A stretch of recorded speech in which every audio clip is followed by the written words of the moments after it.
great debater. Zeteo is the name of his new enterprise. I love the word. It means to seek in Greek, and it's great. Media company. Mehdi Hasan, former MSNBC host, I believe the best they had in the stable, joins us now. Mehdi, we got 5 good minutes. Explain to me your understanding of why Walz was the right pick and it wasn't Shapiro.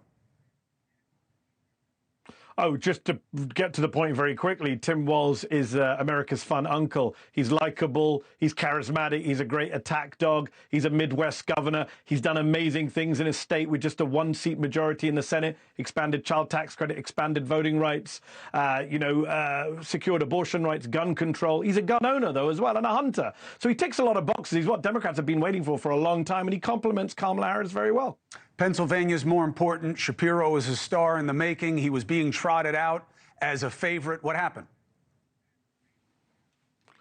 So, I can't believe you're making me do this, Chris Cuomo, but I'm going to agree with Bill O'Reilly for the first time in my life, who was on your previous segment.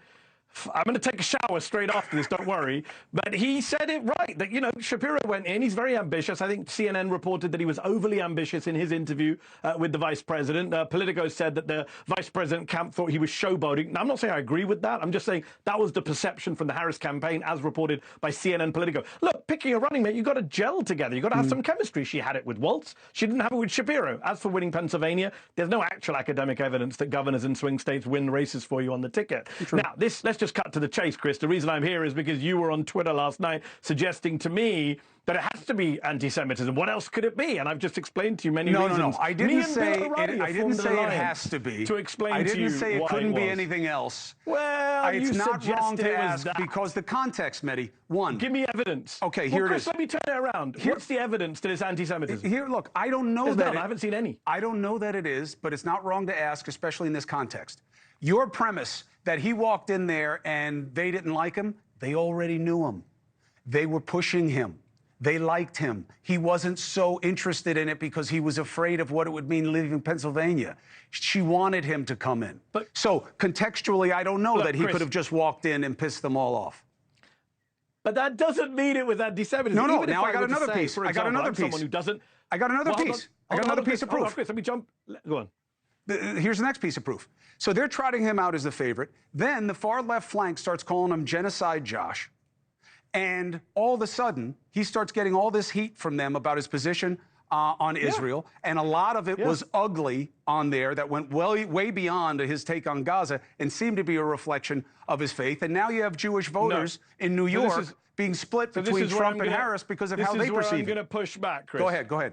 So I'm going to push back here, Chris. No, you've got no evidence that any prominent leftist, any prominent Democrat mentioned his faith, cared about his faith. The article in the New Republic that laid out the case against Shapiro on Israel was written by David Cleon, who is a Jewish writer from New York. We're allowed to criticize his stance on Israel without being accused of anti-Semitism. Yes. Genocide Josh, it's very inflammatory. It's not a phrase I would use, but it's not anti-Semitic because, hold on, they call Joe Biden Genocide Joe, and Joe Biden is not Jewish. So it's not an anti-Semitic pejorative. It's a pejorative. It's not anti-Semitic. So even if they rejected him because they're worried about losing Arab American voters in Michigan, that's because of his Israel views, not because of his faith. J.B. Pritzker is the Jewish governor of Illinois. He has not said as many inflammatory things about Palestinians or campus protesters as Shapiro. I would have been fine with Pritzker. I wouldn't have been fine with Shapiro. So it's got nothing to do with his faith. It's insane for Trump and Republicans and others to suggest that this is about Judaism. The most senior political officials who are Jewish in this country are Democrats, the Secretary of State, the Attorney General, all four Jewish governors in America.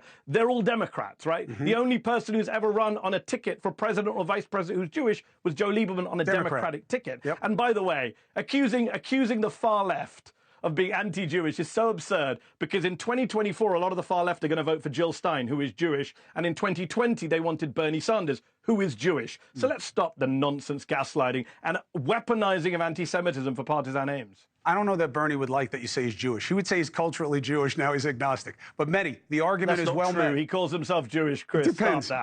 It depends. Mehdi, I appreciate you. Your arguments are well met and appreciated. I think that you got to ask questions, and it's good to have answers as well. Thank you for coming here to do it. We'll do it again soon. Mehdi Hasan, Zeteo Media. Great resource. Hey, thanks for watching. Go to joinnn.com to find NewsNation on your screen. And don't forget, Click the red subscribe button below to get more of NewsNation's fact-driven, unbiased coverage.